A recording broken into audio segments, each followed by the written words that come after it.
July 2nd, 1944. A cave hospital outside Cherbourg, France.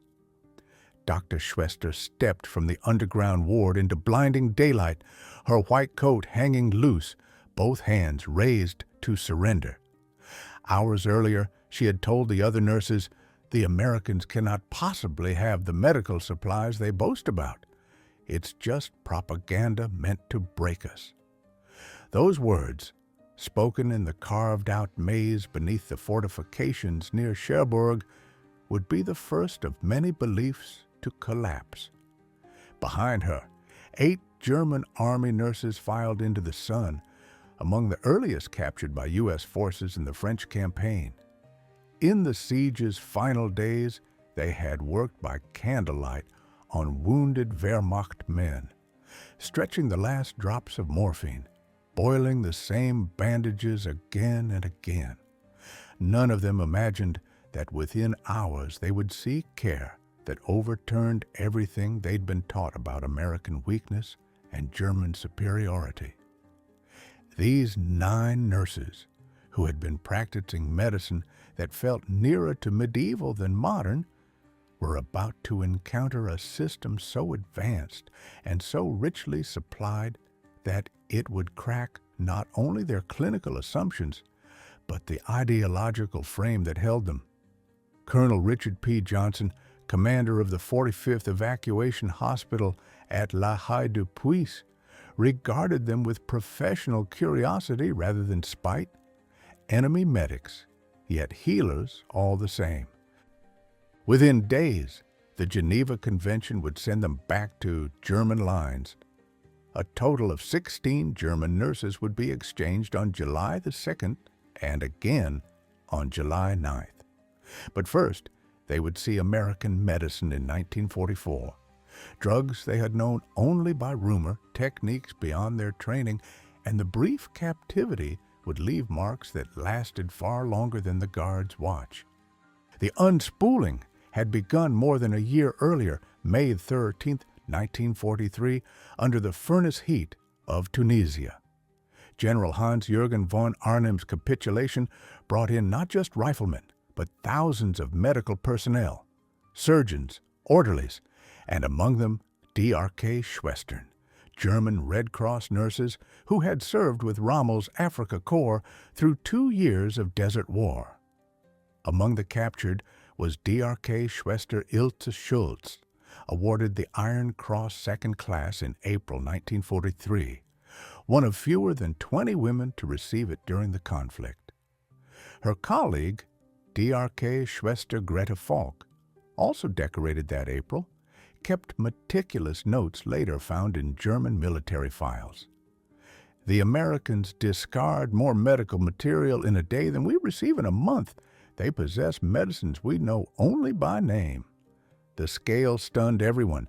Between 250,000 and 275,000 Axis troops surrendered, including medical staff from elite formations, the 21st Panzer, 15th Panzer, and 90th Light. Most captured clinicians were male doctors and orderlies, but for the nurses, the shock would be deeper. U.S. processing was faithful to the Geneva rules and executed with startling efficiency. At collection points around Tunis, American medical officers sorted the German medical personnel in hours. Those needed to treat German wounded were kept, others tagged for evacuation. Every nurse underwent a medical exam with equipment that had become rare in Africa Corps' units.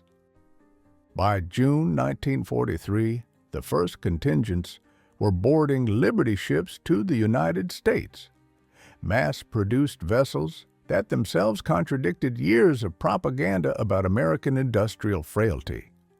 The ship's sick bays outclassed anything many nurses had seen at home, operating rooms with steady electric light, functioning X-ray sets, cold storage for medicines. Most striking were the blood plasma reserves, typed, labeled, and safely administered, unlike the risky direct transfusions German units still resorted to in field conditions. The voyage made American abundance impossible to ignore. Sulfur powder, rationed by the grain in German units, was used freely. Bandages were discarded after one use. German medics accustomed to hunger watched Americans scrape food into waste tins, extravagance unthinkable in the Wehrmacht. From Norfolk to New York, ships carrying German medical personnel made landfall. First sights of the United States clashed with the narrative of a nation crippled by depression. At Norfolk Naval Base, intake included full examinations for all captives. Teeth were repaired, infections treated, and corrective lenses provided when needed. That level of care eclipsed what many German civilians could get at home. Rail lines inland delivered one revelation after another. City after city showed hospital complexes ablaze with light. In Richmond, the Medical College of Virginia rose into view from the tracks. In Philadelphia, the Pennsylvania Hospital's Great Block stood out. Every major urban area held medical centers surpassing those of Germany's largest cities. During a stop in Washington, D.C., American Red Cross workers came aboard with packages for German POWs: soap, cigarettes, chocolate, stationery. Nurses, steeped in doctrines of racial struggle, found it hard to reconcile this generosity toward enemies. Camp Opelika, Alabama, opened in September 1942, received its first Afrika Korps medical personnel in June 1943. Its hospital became a setting unlike any the Germans had known. Staff trained in Nazi racial medicine, working alongside Americans practicing clinical patient-centered care.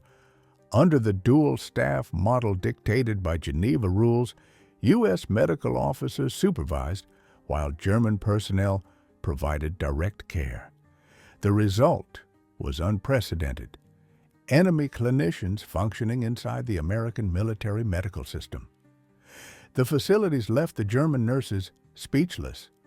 Operating rooms held devices they had met only in textbooks: electric cautery, adjustable surgical lamps, fast-cycling autoclaves for sterilization.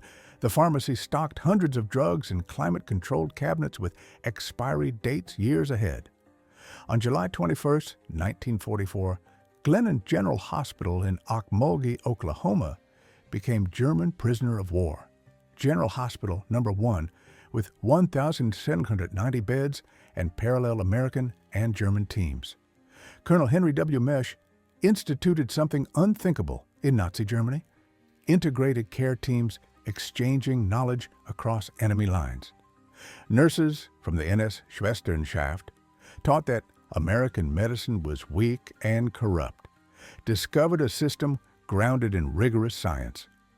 Most unsettling to their worldview were the African-American nurses assigned to POW wards, an outcome of U.S. segregation that channeled black nurses to treat enemy prisoners rather than white American troops. The German nurses watched these professionals deliver skilled, steady care that shredded racial myths they had been fed. Nothing showcased American superiority more than penicillin. In 1943, the United States produced roughly 21 billion units. By 1945, output reached 6.8 trillion. Working largely without effective antibiotics, German medical personnel saw this miracle drug used as a matter of routine. At Camp Forest, Tennessee, home to large POW facilities, the nurses witnessed recoveries they had considered impossible, infections that meant near-certain death in German field hospitals clearing in days, limbs saved that German surgeons would have removed. Many American medical officers were civilian doctors in uniform, and they shared their know-how freely. That openness toward enemies contradicted everything German staff had been taught about war and medicine. The U.S. blood plasma system marked another leap beyond German practice. Correct typing, cross-matching and preservation prevented the deadly reactions common with the direct transfusion still used by German units. At the 21st General Hospital in Ravenel, France, where captured German staff worked from December 1944, the blood program ran with industrial precision. Plasma stored for months, transported thousands of miles, administered safely without immediate typing. Capabilities German medicine had not achieved. The NS Schwesternschaft curriculum had taught that medicine served racial improvement. Genetics and racial hygiene courses insisted that the weak should be culled for the race's strength. Yet, at facilities like the 12th Field Hospital's 30,000-bed POW program, they saw the opposite. American teams treated German prisoners the same way they treated their own. Enemies received the same scarce drugs, operations, and nursing as Allied wounded. The contrast, medicine as universal healing versus a tool of ideology, began dismantling their professional and moral frame. Christmas 1943 deepened the impact. American organizations sent 500,000 gift parcels to German POWs: coffee, chocolate, cigarettes, soap. At Camp Alva, Oklahoma, designated for Afrika Korps personnel, local churches sang German carols, Boy Scouts delivered handmade cards, and families with sons fighting in Europe sent baked goods. The Christmas meal, turkey, ham, vegetables, desserts, surpassed anything German forces had seen in years. Nurses recorded their bewilderment, enemies showing Christian charity while their own propaganda demanded hatred. By 1944, the Special Projects Division launched broad educational programs. German nurses attended lectures at places like the University of Nebraska's medical facilities at Fort Robinson. Topics: overturned assumptions, patient rights and medical ethics, the scientific method in clinical practice. The teaching style itself, questions encouraged, debate welcomed, clashed with their rigid, top-down training.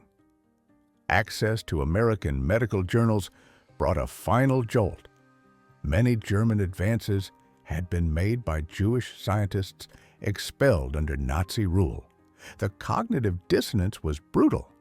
As American medical units redeployed to Europe, German nurses increasingly backfilled U.S. hospitals. At the 45th General Hospital in Bari, Italy, receiving German prisoners on July 31, 1945, they worked under direct American supervision.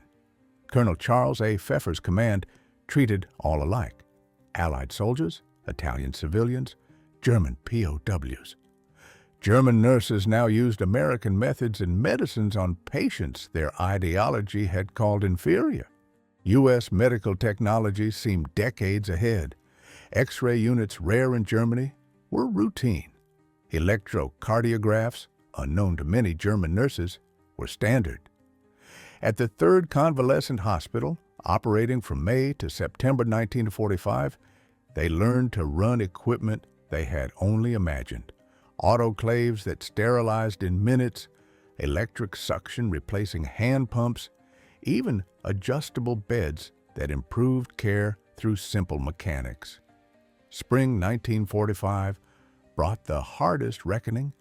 Film and reports from liberated concentration camps were shown to POW medical personnel. Many first denied what they saw. Denial failed as testimony accumulated, from American medical officers who had entered the camps, from photographs, and from letters out of Germany. They had served a state that twisted medicine into murder. American officers handled the moment with care, insisting that medicine itself was not the culprit, but must never again be bent to ideology. U.S. authorities then required targeted denazification of medical staff.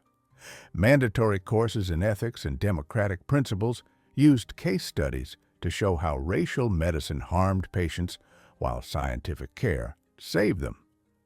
At Camp Opelika, Lieutenant Colonel Dorothy Whitman arranged nurse shadowing on American wards, emphasizing documentation and patient advocacy. The lesson was plain. Technical skill without ethical practice is not enough. Throughout captivity, American surplus astonished the Germans. Hospitals discarded just expired drugs that Germany could not even make. Instruments were replaced at first signs of wear, instead of being repaired endlessly. Waste, in their eyes, revealed a broader truth. The United States produced medical supplies in quantities that required no conquest. Germany fought to seize resources America had learned to create. U.S. nursing practice also redefined their profession. Nazi structure demanded obedience. American nurses worked as thinking professionals with real autonomy. They could question a doctor's order, propose alternatives, and make independent decisions within scope. Captain Helen Morrison at Glennon told him, "You're responsible for outcomes. If something's wrong, you speak up, hierarchy or not." That empowerment reshaped their idea of nursing itself. The presence of black medical professionals pushed the reckoning further. German nurses worked under African American supervisors whose knowledge and skill were indisputable. At Camp Florence, Arizona, Lieutenant Elena Powell oversaw German nursing staff with calm authority, and when she corrected techniques or taught procedures, the Germans had to face the falsehood of their racial lessons. The irony was obvious. American segregation had consigned black nurses to enemy POW wards. Yet even with that flaw, this system produced far better results than Nazi racial medicine. After Italy's September 1943 armistice, cooperative Italian medical staff received improved treatment. German nurses watched former allies gain privileges while they remained restricted. Pragmatism, judging present behavior over past flags, stood in contrast to unbending Nazi doctrine. Italian nurses moved freely. Germans, still clinging to Nazi ideas, stayed under guard. Even as prisoners, German nurses received training beyond what their homeland had offered. American officers taught techniques, drug use, and equipment operation without holding back. Burn care lessons from the Pacific, surgical refinements from Europe all passed to enemy staff. The German nurses recorded everything, knowing they would go home to a shattered country that needed every skill they could bring. When the war ended in May 1945, American authorities prepared German medical personnel for return with intensive courses: public health, epidemic control, emergency medicine, practical tools for rebuilding.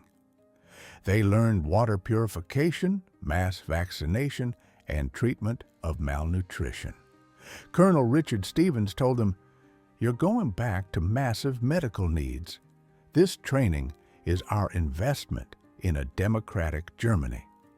Instruction covered how to set up clinics with almost nothing, train auxiliaries, and apply broad public health measures. Certificates documented their American coursework, credentials of real value in the occupation zones. Returning in 1945 to 46, German nurses found roughly 60% of hospitals damaged or destroyed. They brought back not just techniques, but a new philosophy of care. Former POWs opened nursing schools that taught patient advocacy rather than ideology. American protocols spread through rebuilt wards, blood banking organized on U.S. lines, systematic antibiotic use based on American guidance. By November 1945, with few American medical staff remaining in Germany, these American-trained Germans became central to public health. The influence persisted. By 1950, many German nursing schools were led by ex-POWs. They introduced ideas learned in captivity: nursing diagnoses, patient advocacy, continuing education. Pharmaceutical firms adopted quality controls they had seen in U.S. hospitals. Facilities reorganized along models witnessed firsthand. The shift from ideological medicine to scientific, humane care became permanent. The numbers suggest the reach. Total German POWs in the U.S., 371 WWII. Medical facilities using German staff, over 200. Logged instructional hours, 100,000 plus. Procedures performed in the hundreds of thousands. Nursing schools founded by returnees, at least 15 documented. Hospitals in the U.S. zone reorganized on American patterns. Dozens. Each trained nurse went on to influence dozens of others. Each reformed hospital treated thousands. The effects multiplied like ripples. In 1995, surviving German nurses who had lived through American captivity issued a statement. "We served the Nazi state and then became prisoners of Americans. We testify that medicine harnessed to ideology becomes an instrument of death, while medicine grounded in science and compassion serves life. The Americans showed us abundance, drugs, technology, supplies.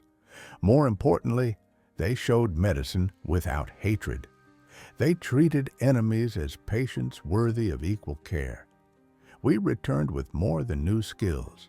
We carried an understanding that healing rises above nation and creed. To those who come after us, never let medicine serve ideology instead of care. American doctors and nurses taught us by treating enemies as human beings deserving compassion.